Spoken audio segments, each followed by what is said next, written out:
এবার আওয়ামী লীগের ডনদের গ্রেপ্তার করা হবে। তবে আসলে এই আওয়ামী লীগের ডন কারা এটা অনেকেই হয়তো জানে না। অনেক সাধারণ ব্যক্তি আছে যারা আওয়ামী লীগ করেছে, কিন্তু তারাও যে এই ডনের ভিতরে চলে এসেছে বা তাদের নামও যে এখন আওয়ামী লীগ ডন, এটা অনেকেই জানে না। তো প্রিয় ভিউয়ার্স, কাদেরকে উদ্দেশ্য করে এবার সরকারের পক্ষ থেকে এই আওয়ামী ডন নতুন এই নামটা দেওয়ার মাধ্যমে গ্রেপ্তারি কার্যক্রম শুরু করা হচ্ছে, সে সম্পর্কে আজকের ভিডিওতে আমি জানাবো।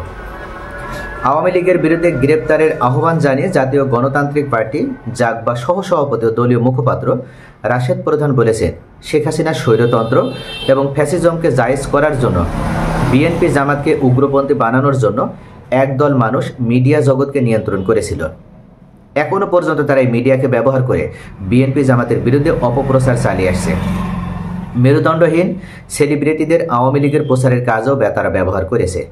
সরকারি কাজের নামে মুজিব বর্ষসহ আওয়ামী প্রচারণা করে জনগণের ভ্যাট ট্যাক্সের হাজার হাজার কোটি টাকা লুটপাট করেছে, বিদেশে পাচার করেছে, হিন্দুস্তানের সংস্কৃতিকে প্রচার করেছে।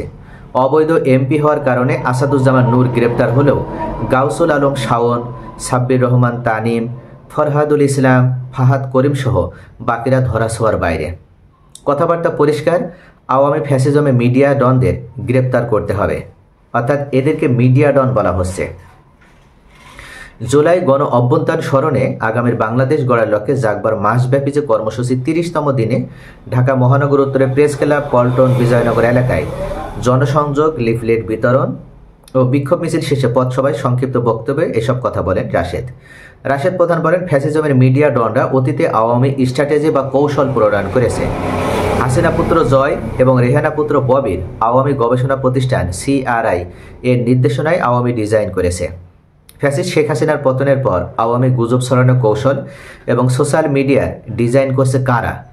আওয়ামী ফ্যাসিজমের মিডিয়া ডনদের সুরক্ষা দিচ্ছে কারা? কেন আমাদের আওয়ামী সন্ত্রাসীদের নাশকতার আশঙ্কায় 11 দিনে রেড অ্যালার্ট জারি করতে হচ্ছে?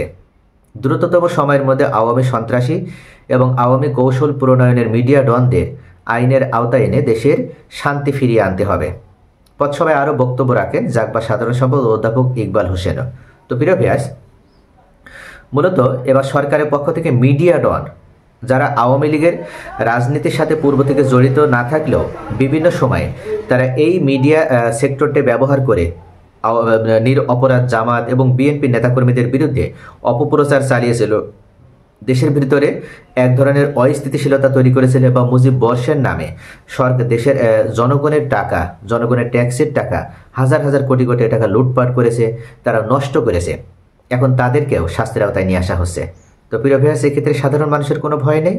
যারা আওয়ামী লীগের গোলামি করেছিল, যারা আওয়ামী লীগের ফ্যাসিজমকে যারা প্রতিষ্ঠা করার জন্য সহায়তা করেছিল, যে সমস্ত মিডিয়া কর্মী, এবার তাদের বিরুদ্ধে সরকারের পক্ষ থেকে অ্যাকশন নেওয়া হচ্ছে। সকলে ভালো থাকুন। Thanks for watching.